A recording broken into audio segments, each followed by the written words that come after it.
Hello and welcome to the Deep Dive.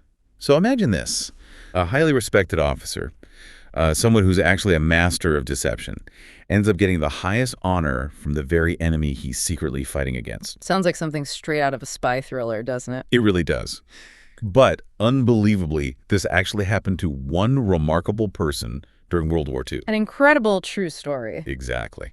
So today we're doing a deep dive into this, well, largely untold story from WWII. We'll be using insights from this new book you brought, Conversations Over the Airwaves, Major Shear's WWII Deception. That's right. Our mission really is to unpack the extraordinary life of Major Roland Shears. Everyone called him Rowley. We want to uncover this dual identity he had. Pioneering radio expert on one hand. And daring British intelligence operative on the other. Someone who managed to do something truly unthinkable. And this isn't just about battlefield heroics. It's more about the sheer ingenuity, the boldness. The audacity, really. Yes. And the incredible secrecy needed to, well, help turn the tide of war using cunning, not just combat power. It's a fascinating angle on intelligence work. It really is. You're about to discover a really unique aha moment in military history, I think. Definitely. What's so compelling is how Shears managed this tightrope walk using his technical skills for, high-stakes deception. Absolutely. Okay, so let's start with the Rowley Shears most people knew before all the secret stuff came out. Right. But by all accounts, he was a huge figure in the amateur radio world, wasn't he? A real innovator. Oh, absolutely. A giant in the field. Before anyone knew about his intelligence work, Rowley Shears, his call sign was G8KW, by the way, very well known. He was mainly celebrated for his massive contributions to radio communication. So not just a hobbyist, then? Not at all. He was a genuine pioneer. He actually developed and even manufactured his own radio equipment, highly regarded stuff, under the brand KW Electronics. Oh. Yeah, he really shaped the landscape for radio enthusiasts back then. Think of him like an early tech influencer almost. Very well known, very respected. His technical skills were widely acknowledged. Right, so he wasn't operating in the shadows initially. He was quite public, an established expert. Exactly. Which makes his other life, his secret life, even more, surprising. It really does. It really begs the question, how does a guy like this, a civilian innovator, known for openly sharing his expertise, end up right in the thick of wartime intelligence? How do you make that jump from radio waves to deception ops? Well, this is where the story gets truly fascinating. The book explains that from 1941, Riley Shears was posted out to Egypt. He was with the Royal Corps of Signals. That's the British Army's communications armor. Precisely. Responsible for all communications. And it was there, in that crucial Middle East theater of war, that his unique skills in radio were spotted by British intelligence in Cairo. Okay. So he gets recruited, and he's working directly under Colonel Dudley Clark. Dudley Clark. Now that's a name. Legendary figure in deception. Absolutely. The architect of so much large-scale military deception during the war. So this was Shears' entry point, right into the very shadowy world of deception operations. So Clark's involvement means this wasn't small-scale stuff. We're talking major strategic deception, phantom armies, that kind of thing. That's the world he stepped into. And Shears wasn't just, fixing radios in the background. He was actively involved, contributing directly.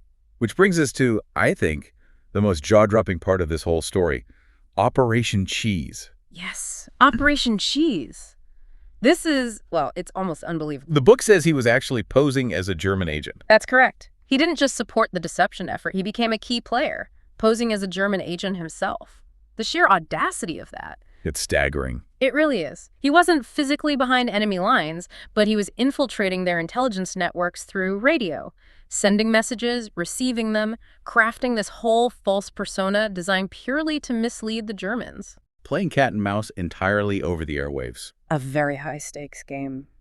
And the payoff. Well, you mentioned it. An award. From the enemy he was tricking. Unbelievable, isn't it? He was awarded the Iron Cross. The Iron Cross. That's a serious German military decoration. It is. A high honor. How on earth, the level of conviction he must have projected, the technical skill, the psychological game. To fool him so completely, they actually reward him for his supposed service to Germany. The book offers some amazing detail here. It wasn't just about sending fake messages. It was about total authenticity. Right. He had to sound like them, think like them, mimic their radio procedures, maybe even their operators' specific Morse code styles, their fist. Wow.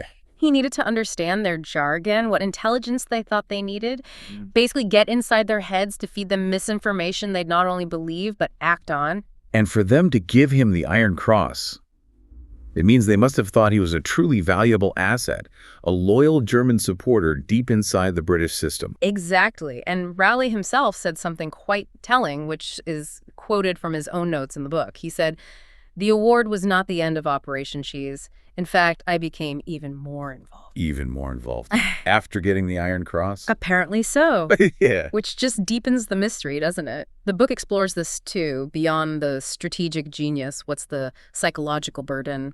Maintaining that lie, getting praised by the enemy. It's hard to even imagine walking that tightrope, living that deception day in, day out. Mm-hmm. So, okay, this is an incredible story. High stakes, personal sacrifice. Mm-hmm. It was basically hidden for decades. Why is it only coming out now? How do we finally learn about it? Well, that's down to this biography, Conversations Over the Airwaves. It's written by his elder son, Richard Shears. Ah, his son. Yes, and there's a really profound connection. Richard himself had a very similar career path, communications, IT, and he's also a licensed radio amateur. Oh, goody. Get this, he actually inherited his father's original call sign, G8KW. Wow, that's quite a legacy. It really is, and that personal connection, that deep understanding of his father's world, gives the book a unique authenticity, I think. A perspective another biographer probably couldn't achieve. It sounds like a true passion project. A son making sure his father's, well, extraordinary and hidden contributions finally get recognized. Precisely that. And it's not just family stories or guesswork, is it? It's based on Rowley's own accounts. Exactly right. Richard started this project after he retired. He drew heavily on his father's own handwritten notes and stories from WWII, detailed personal records. Amazing. So the book covers Rowley's whole life in radio, which gives that crucial background we talked about, but then it dives deep into those Middle East intelligence operations, including, the unbelievable story of how he got that German medal. It really shows how this civilian radio whiz became such a crucial hidden figure in the war. It sounds absolutely gripping. For anyone listening who wants to dive deeper into this themselves, the book's coming out July 1st, 2025. That's the date. It'll be available pretty much everywhere, Amazon, Waterstones, other booksellers worldwide. And soon at the RSGB bookshop, too. And there's a website. Yes, richardshears.net for more info. Honestly, if you're interested in those hidden stories of the war, ingenuity, the human side of espionage, it's a must-read. Definitely adding that to my list. Okay, so stepping back a bit. This isn't just a cool old war story, is it? What's the takeaway for us today? What does Major Shears' story mean for you, listening now, in terms of how we think about conflict or deception? Well, I think it really highlights the absolutely vital role intelligence and deception play in warfare. Often unseen, but incredibly powerful. More than just bombs and bullets. Absolutely. Strategy, cunning, using sophisticated tools like radio, in Shears' case, can be just as decisive, maybe even more so than sheer military might. It also kind of challenges our usual ideas about heroism, doesn't it? It really does. What does it mean to serve your country when your biggest success involves convincing the enemy you're actually one of them? It completely blurs the lines of loyalty, identity. Showing someone assuming a totally different persona for a cause. Yeah. It's a powerful reminder, I think, of the hidden complexities behind historical events and the incredible adaptability humans are capable of under pressure. A testament to wars being fought in the mind, not just on the ground. We've covered some incredible ground today, journeying through the astonishing double life of Major Roland Rowley Shears, world-famous radio innovator on one side. And master spy on the other, even getting the enemy's Iron Cross for his deception. It just reshapes how you think about wartime courage and ingenuity, doesn't it? The sheer audacity. It really does. And maybe, as you reflect on Rowley's story, here's a final thought to chew on. Go on.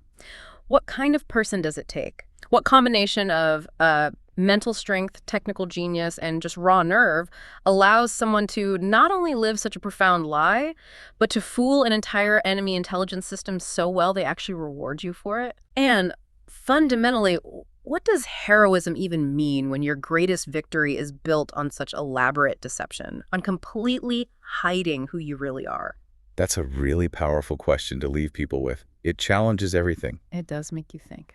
Well, if this deep dive has piqued your curiosity, and I really hope it has, we definitely recommend checking out Conversations Over the Airwaves by Richard Shears. You'll get the full story right from the source, from Rowley's own writings. A deeper look into a truly remarkable man. Well, thank you for joining us on this deep dive into the hidden history of Major Rowley Shears. We hope you feel more informed, maybe a bit amazed by these kinds of untold stories that really shape our world. Absolutely. Until next time, keep digging into the details.